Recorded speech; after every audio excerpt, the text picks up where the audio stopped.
ओम ह्रीं अरहम णमो जिनाणम।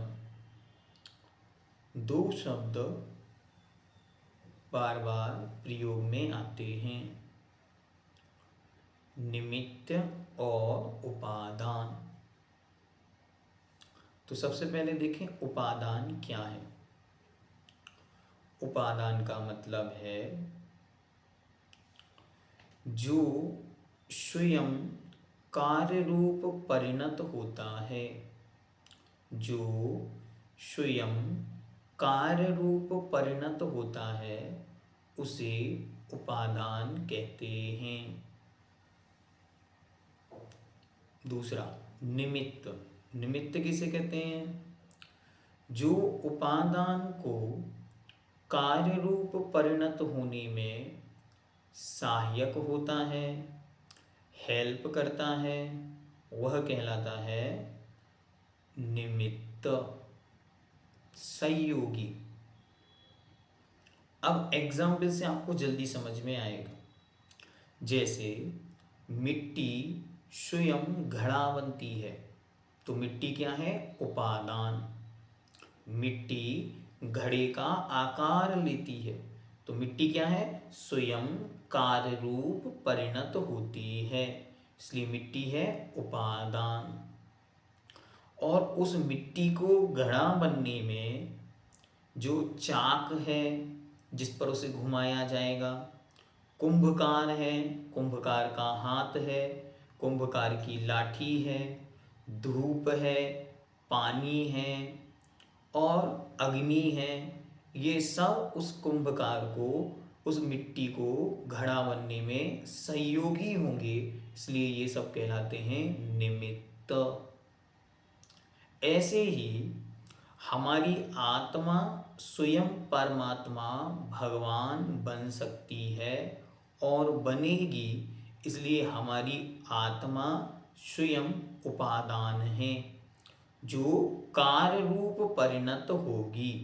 अर्थात हमारी आत्मा स्वयं परमात्मा भगवान बनेगी, तो आत्मा ही उपादान शक्ति है। और उस आत्मा को परमात्मा बनने के लिए सुद्रव्य, सुक्षेत्र, सुकाल, सुभाव आदि की आवश्यकता पड़ेगी। सुद्रव्य, सुद्रव्य का अर्थ है वज्र, वृषभ, नाराच्य, सेनन आदि से युक्त शरीर।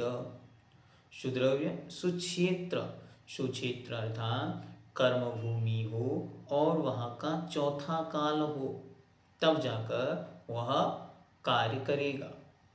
हाँ, बहुत अच्छी तरह समझना। आत्मा में भगवान बनने की शक्ति तो अनंत काल से है, अनादिकाल से आज तक है और आगे भी अनंत काल तक बनी रहेगी। लेकिन वो शक्ति कभी साक्षात परमात्मा या साक्षात भगवान बनेगी तो उसके लिए निमित्त की आवश्यकता लगेगी। जब निमित्त मिलेंगे तब उपादान अपना कार्य कर सकता है, अन्यथा कार्य करेगा नहीं। तो सुद्रव्य, सुक्षेत्र, उसके बाद सुकाल, अर्थात वहाँ पर काल की भी महती आवश्यकता है। तीसरे काल का अंत हो या चौथा काल, इनमें ही मोक्ष होना है। और फिर उसके बाद स्वभाव, छपक श्रेणी आदि रूप परम विशुद्धि से युक्त परिणाम होंगे, शुद्धोपयोग की अवस्था आदि प्राप्त करके, और हमारी आत्मा ही परमात्मा अर्थात भगवान बन जाएगी। अच्छा, आनंद है? हाँ, सुनते ही चेहरे पर मुस्कान होनी चाहिए कि मेरी आत्मा में स्वयं भगवान बनने की शक्ति है और वह निमित्तों को पाकर के उपादान शक्ति जागृत हो जाएगी और भगवान बन जाऊंगा। कैसे? तो उन्होंने कहा रवाभे कृत्स्न कर्मणः, संपूर्ण कर्मों का अभाव होने पर क्या होगा? यस्य स्वयं स्वभावाप्ति, स्वयं ही मैं स्वयं के स्वभावों को प्राप्त हो जाऊंगी। और जब मैं अपने ही संपूर्ण स्वभावों को प्राप्त कर लूँगा तो क्या होगा? संज्ञान रूपाय, मैं अपने वास्तविक अनंत ज्ञान स्वरूप में प्रकट परमात्मने परमात्म पद को प्राप्त हो जाऊंगी, जिसे कहा परमात्मने नमः अस्तु, नमस्कार हो। बहुत अच्छी तरह समझना, मैं स्वयं उपादान शक्ति रूप आत्मा हूँ जो स्वयं कार्य रूप परिणत होगी।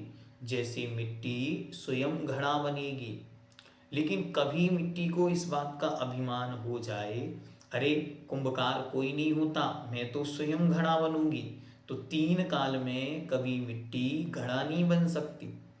ऐसे ही हम सब स्वाध्यायी आत्माओं को पता तो चल गया कि हम में भगवान बनने की शक्ति है।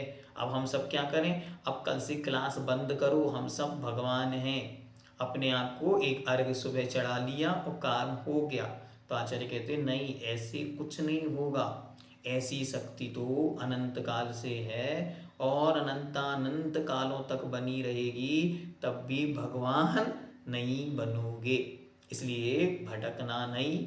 जैसे माटी कुंभकार के सामने समर्पण करती है, वैसे ही हम जिन शासन और गुरु महाराज के चरणों में स्वयं को समर्पित करते हैं, तब जाकर यह आत्मा भगवान बनती है।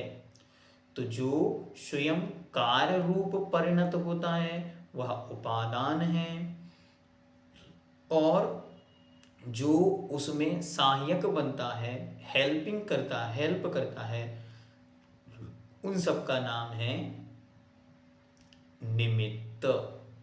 और आचार्य भगवान समंतबद्ध देव कहते हैं, हेतुद्वया विस्कृत कार्य लिंगा। आज तक इस धरती पर जितने कार्य हुए हैं, हो रहे हैं और होंगे, उन सब में ये 2 कारण मस्ट हैं, इम्पोर्टेंट हैं, ये चाहिए ही चाहिए।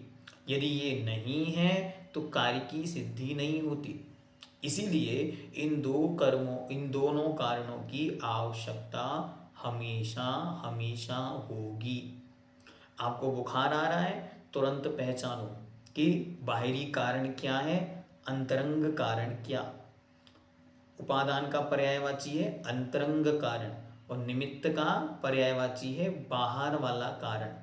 तो अंतर का कारण क्या है? कोई ना कोई गड़बड़ वस्तु खाई है या किसी न किसी वायरस का इफेक्ट है, इसलिए बुखार है।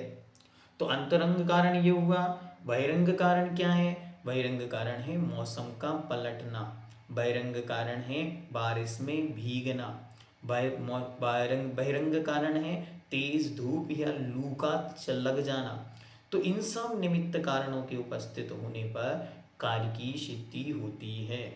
तो जो कुछ हुआ है, हो रहा है और होगा, उन सब में ये 2 कारण बहुत महत्वपूर्ण हैं। ओम सिद्धम।